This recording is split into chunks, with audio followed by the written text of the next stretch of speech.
Hello. നമ്മൾ ഏറ്റവും വിശ്വസിക്കുന്ന നമ്മുടെ സ്വന്തം തലച്ചോർ ശരിക്കും നമ്മുടെ കൂടെയാണോ അതോ നമുക്കെതിരാണോ? വളരെ പ്രധാനപ്പെട്ട ഈ ഒരു വിഷയമാണ് നമ്മൾ ഇന്ന് സംസാരിക്കാൻ പോകുന്നത്. ഇത് കേൾക്കുമ്പോൾ കുറച്ച് വിചിത്രമായിട്ട് തോന്നുന്നുണ്ടാവും അല്ലേ? പക്ഷെ ഒരു നിമിഷം ഒന്ന് ആലോചിച്ച് നോക്കി. നിങ്ങളുടെ വളർച്ചയെ തടയുന്ന, നിങ്ങളെപ്പോഴും പിന്നോട്ട് വലിക്കുന്നൊരു ശക്തി നിങ്ങളുടെ ഉള്ളിൽ തന്നെ ഉണ്ടെങ്കിലോ, സത്യത്തിൽ നിങ്ങളുടെ തലച്ചോറ് നിങ്ങളെ സഹായിക്കുന്നതിനേക്കാൾ കൂടുതൽ നിങ്ങളെ ഭയപ്പെടുത്തി, ദുർബലരാക്കി, ഒന്നും മിണ്ടാതെ ഒരിടത്ത് ഇരുത്താനാണ് ശ്രമിക്കുന്നത്. ഓക്കെ, അപ്പോൾ നമുക്ക് കുറച്ചുകൂടെ ഡീപ്പായിട്ട് ഇതിലേക്കൊന്ന് ഇറങ്ങി നോക്കാം. എന്തുകൊണ്ടാണ് നമ്മുടെ തലച്ചോറിന്റെ പ്രധാന ലക്ഷ്യം നമ്മുടെ സന്തോഷമോ വിജയമോ അല്ലാതെ വെറും അതിജീവനം മാത്രമായി മാറുന്നത്? കാരണം നമ്മുടെ ബ്രെയിനിന് ഒരൊറ്റ ലക്ഷ്യമേ ഉള്ളൂ: സർവൈവൽ. അതായത് എങ്ങനെയെങ്കിലും നിലനിൽക്കുക. അതുകൊണ്ടുതന്നെ അതെപ്പോഴും എളുപ്പമുള്ള വഴികളാണ് തിരഞ്ഞെടുക്കുക. കഷ്ടപ്പാടുള്ള കാര്യങ്ങളൊക്കെ ഒഴിവാക്കി സുഖമായിട്ടിരിക്കാൻ നോക്കും. ഇത് നമ്മുടെ ഒരുതരം നിഷ്ക്രിയത്വത്തിലേക്ക് തള്ളിവിടും. ഓർക്കുക, നിങ്ങളുടെ സ്വപ്നങ്ങളോ വിജയമോ ഒന്നും അതിന് വിഷയമല്ല, അതിജീവനം മാത്രം. ഇനി നമുക്ക് ഹാർവാർഡിലെ ഒരു കിടിലം റിസർച്ചിലേക്ക് പോകാം. നമ്മളിൽ പലർക്കും ചില സമയങ്ങളിൽ ജീവിതം ഒരു വഴിമുട്ടിയ പോലെയും ഒരർത്ഥവും ഇല്ലാത്തതുപോലെയൊക്കെ തോന്നാറില്ലേ? എന്തുകൊണ്ടാണ് അങ്ങനെ സംഭവിക്കുന്നതെന്ന് ഈ റിസർച്ച് നമുക്ക് പറഞ്ഞുതരും. ഹാർവാർഡ് പ്രൊഫസർ ആർതർ ബ്രൂക്സിന്റെ അഭിപ്രായത്തിൽ നമ്മുടെ ബ്രെയിനിന് 2 ഭാഗങ്ങളുണ്ട്. ലെഫ്റ്റ് ബ്രെയിൻ എന്ന് പറയുന്നത് എങ്ങനെ, എന്ത് എന്നൊക്കെ ചോദിക്കുന്ന ആളാണ്. നമ്മുടെ ലോജിക്, ടാസ്കുകൾ, തിരക്ക് എല്ലാം അവിടെയാണ്. പക്ഷെ റൈറ്റ് ബ്രെയിൻ, അതാണ് എന്തിന് എന്ന് ചോദിക്കുന്നത്. ജീവിതത്തിന്റെ അർത്ഥം, സ്നേഹം, രഹസ്യങ്ങൾ എല്ലാം അവിടെയാണ്. പക്ഷെ നമ്മുടെ ഇന്നത്തെ ജീവിതത്തിൽ നമ്മൾ എപ്പോഴും ലെഫ്റ്റ് ബ്രെയിനാണ് പ്രാധാന്യം കൊടുക്കുന്നത്. അതുകൊണ്ട് റൈറ്റ് ബ്രെയിൻ പട്ടിണിയിലാവുന്നു. അപ്പോൾ ഈ റൈറ്റ് ബ്രെയിനിനെ നമ്മളിങ്ങനെ പട്ടിണിക്കിടുമ്പോൾ എന്തു സംഭവിക്കും? അതിന്റെ റിസൾട്ടാണ് നമ്മൾ ഇന്ന് കാണുന്ന ഡിപ്രഷനും ആൻസൈറ്റിയും. പ്രത്യേകിച്ച് 35 വയസ്സിന് താഴെയുള്ളവരിൽ. എന്റെ ജീവിതത്തിനൊരർത്ഥവുമില്ല എന്ന തോന്നൽ തന്നെയാണ് ഇതിന്റെ ഏറ്റവും വലിയൊരു ലക്ഷണം. നമ്മളെപ്പോഴും ഫോണിലും ലാപ്ടോപ്പിലുമൊക്കെയായി ബോറടി മാറ്റാൻ ശ്രമിക്കുകയാണ് അല്ലേ? പക്ഷെ സംഭവിക്കുന്നതെന്താ? ഓരോ നിമിഷവും ബോറടിയില്ല, പക്ഷെ മൊത്തത്തിൽ നോക്കുമ്പോൾ ജീവിതം ഭയങ്കര ബോറിംഗായി മാറുന്നു.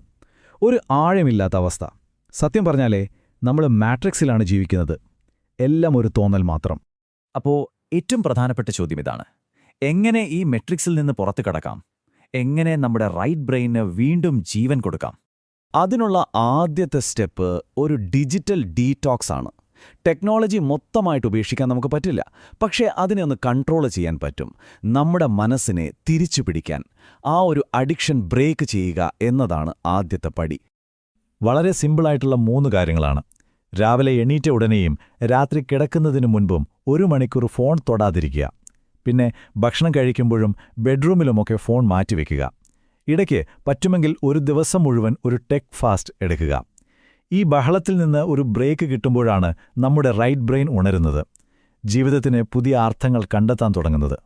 പുറമേയുള്ള കാര്യങ്ങൾ മാറ്റുന്നത് പോലെ തന്നെ പ്രധാനമാണ് നമ്മുടെ ഉള്ളിലെ കാര്യങ്ങൾ മാറ്റുന്നത്.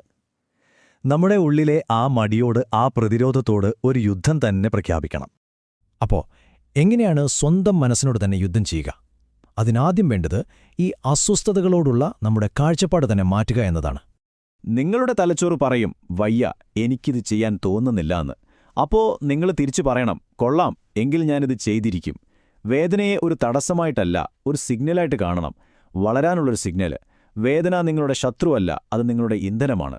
നിങ്ങളൊരു കാര്യം ചെയ്യണോ വേണ്ടയോ എന്ന് ആലോചിച്ചു തുടങ്ങുമ്പോഴേക്കും നിങ്ങളുടെ ബ്രെയിൻ ജയിച്ചു തുടങ്ങും.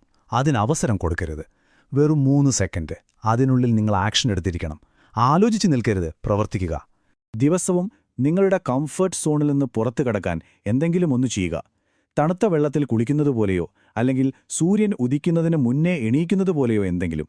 നിങ്ങളുടെ ബലഹീനതകൾക്കെതിരെയുള്ള ഈ ചെറിയ യുദ്ധങ്ങൾ നിങ്ങളുടെ മനസ്സിനെ ട്രെയിൻ ചെയ്യും, അതിനെ കീഴടങ്ങാൻ പഠിപ്പിക്കും.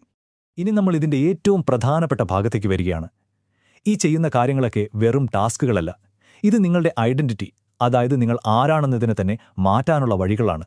ഇവിടെ നമ്മുടെ ലക്ഷ്യം ഒരു ജോലി തീർക്കുക എന്നതല്ല, മറിച്ച് ഏത് പ്രഷറിലും അടിപൊളിയായി പെർഫോം ചെയ്യുന്ന ഒരാളായി മാറുക എന്നതാണ്.